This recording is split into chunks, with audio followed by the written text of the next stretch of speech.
To connect AirPods into your iPhone 17 Pro Max, all you have to do is just to start by opening the settings on your iPhone, go to the Bluetooth and make sure that you are gonna turn it on. Now, make sure that you are not connected currently with some other devices in your AirPods.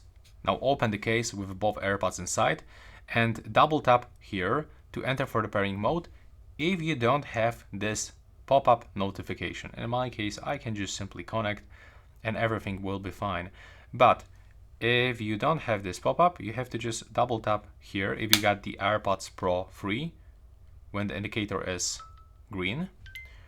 In the older versions, you have to find the physical button. You have to click and hold it and wait until the indicator on the front of your AirPods will start blinking white. Now as you can see, I'm successfully connected, and that's basically everything. That's how I can actually do this step by step.